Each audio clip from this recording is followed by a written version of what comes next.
When I tell people I left teaching after 13 years, the general public's always like, why? But teachers are usually like, take me with you. I wanted to keep teaching and kept telling myself it'll get better, but then the unthinkable happened. They blocked YouTube.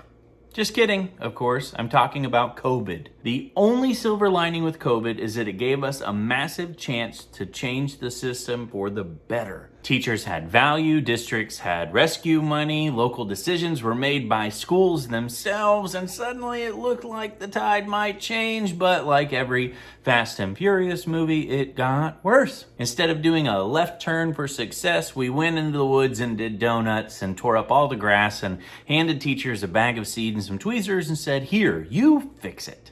But COVID was not necessarily the breaking point for me anyways. It was just a cog in the mighty wheel of failures that we're handing to teachers and schools and ultimately being passed on to your kids. So here are a few more reasons I quit. The first reason was lack of support. All you ever want as a teacher is to know that someone has your back. But over the years, the support avenues we had turned into support cul-de-sacs, dead ends, nowhere to go. Teaching is a very lonely profession, and not even FarmersOnly.com can help us. Seriously, it's just you and the kids. But it used to be rewarding outside of the classroom, with teachers being viewed favorably in the community and among the general public. Then slowly, 9 out of 10 interactions became negative. Admin coming to rooms to look for things to complain about, parental phone calls placing the blame on you, district initiatives that were entirely unrealistic, even doing away with the teacher tax credit. You name it. Sometimes teachers just want to feel supported in what we do. Why is it that Chipotle giving us BOGO burritos one day a year is the only time we feel special? The second reason was the consistency. The teaching profession in general is about as consistent as Enron stock.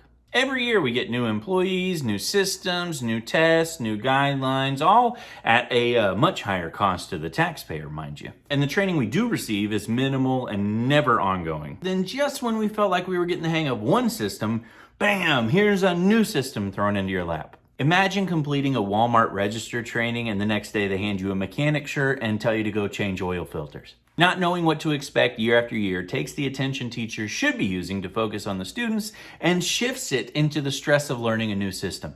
How can teachers show students how to learn if we're in a constant state of trying to figure it out ourselves? Hey, here's the new Call of Duty game. Show this child how to play. It just came out. Nobody knows how to play it. See, I told you. We should privatize gaming. What?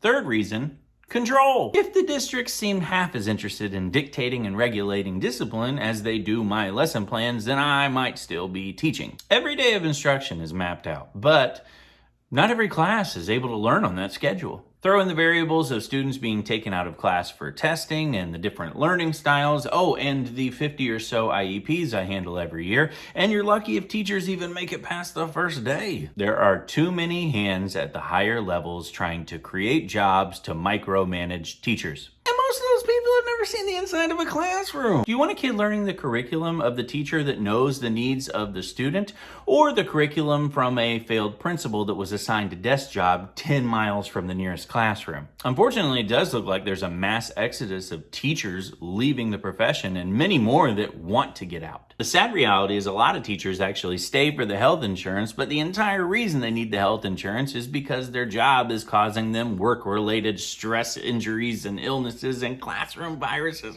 Then there are the teachers that love to teach and wouldn't have it any other way. In the words of Will Ferrell in Old School, you're crazy, man. I love you, but you're crazy. I personally had to step away and enjoy being on the outside looking in, because I think of it this way. Hey, at least the jokes I make can't get me fired anymore.